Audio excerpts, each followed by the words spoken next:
So, yo, we're going on. We have practice now. Already? Yeah, dog. We have cricket game next week. Stop, man.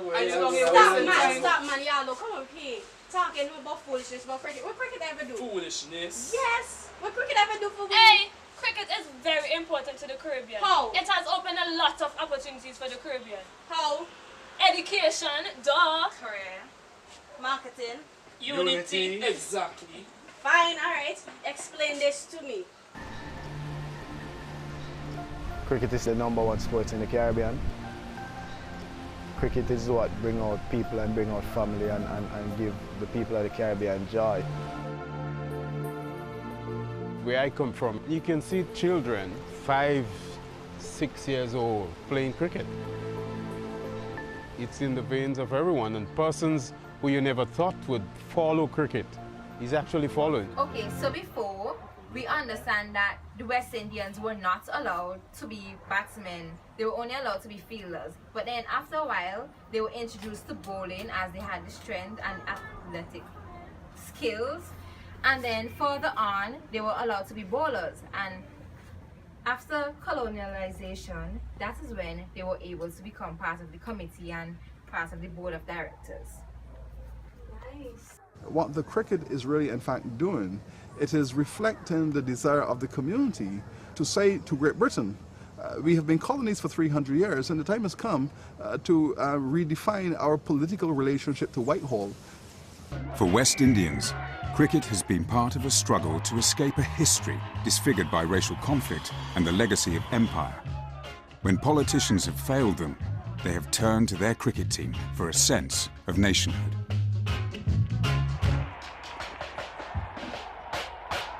So when in 1984, Clive Lloyd's team completed an historic 5-0 series victory over England, and he's caught, it's all over. This was the peoples of the old empire striking back in a way that all West Indians understood went beyond the boundary. It didn't begin with Viv Richards. This thing is a long, long story. There's no shortcut. There's much more to West Indies cricket than just hitting a cricket ball. When Shania said that cricket has opened up job opportunities for people, when you go and you're a batsman or a bowler or fielder, that is a job in itself, okay? And when you're on the Cricket Association, you get paid. The board of directors and the committee, all of these are jobs. So it does open up job opportunities for the Caribbean.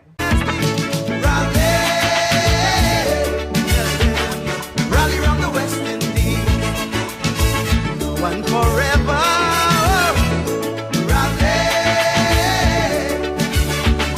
Rally round the West Indies, never say never.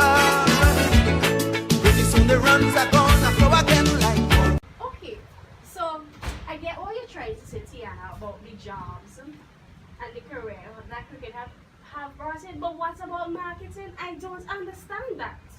People travel in Caribbean countries just to see test matches. Yes, they do. When you have a game, people come in from other Caribbean countries to see the game as well. That is marketing because money is coming into the country. You also have to provide accommodation for these people. They buy food, they buy drinks, they even buy tickets to see these match, and this help to build the economy. Right. Yes. I see it, we all see it. This is now the age of globalization. This is now a different political and economic world. And Brian straddles these two worlds. He reflected the commitment, the anxieties of the nationalist period coming after Viv Richards and Clive Lloyd. But at the same time, he took the team and cricket into the age of mass television, internet property rights, the player as a commodity, an entrepreneur, and he became certainly the Caribbean's first millionaire cricketer. Okay, career, got that. Marketing, fine. But what about education? Well, with the progressive development of cricket, say by the 1900s, over 24,000 island students are receiving an education because of cricket. That's true. 24,000? Yes.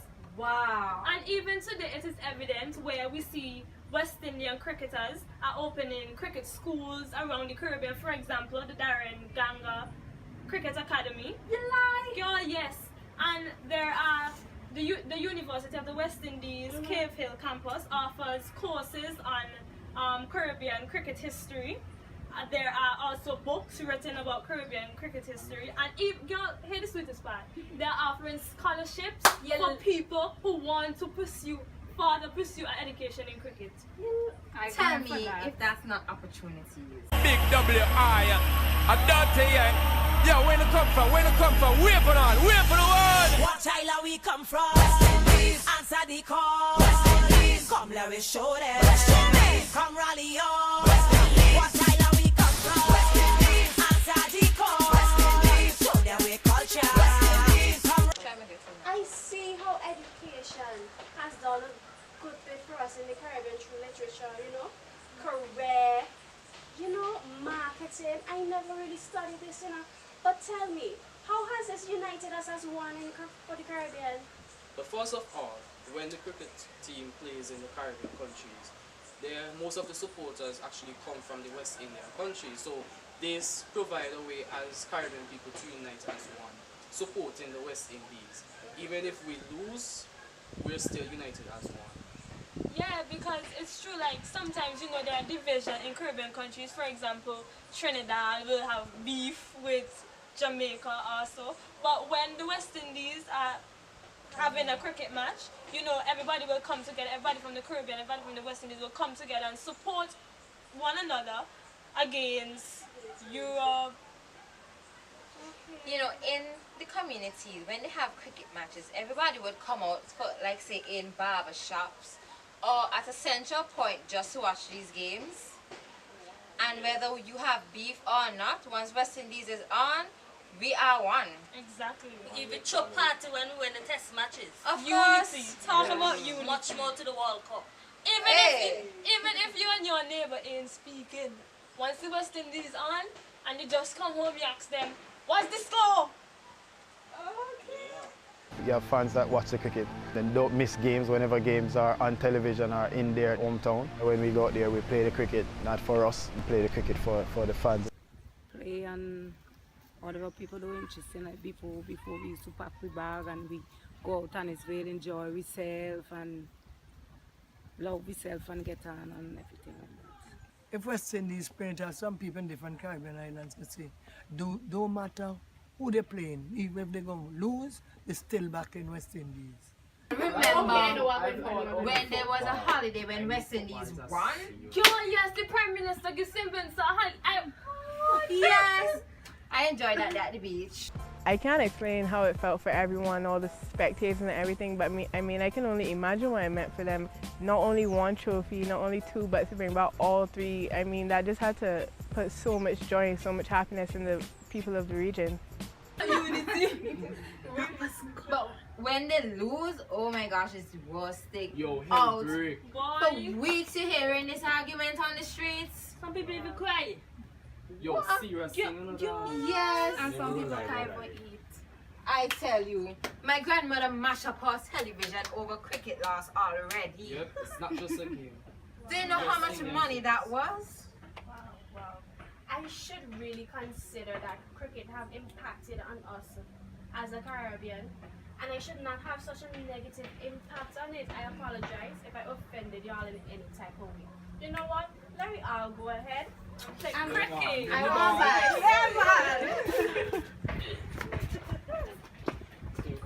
When West Indies is actually playing cricket and doing well, it creates a buzz throughout the region.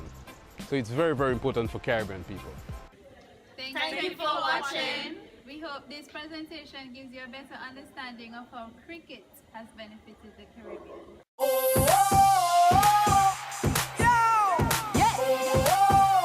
West Indies! Delia said. Tiana Stewart. Nigel Thomas. Sienna Wales. I am Natasha Wills. Amelia Williams. Solomon Williams. Shania Woods. Kelly Sherride.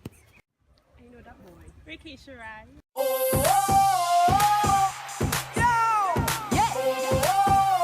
West Indies! Sure. We are the West Indies! That's right! We People, are you ready?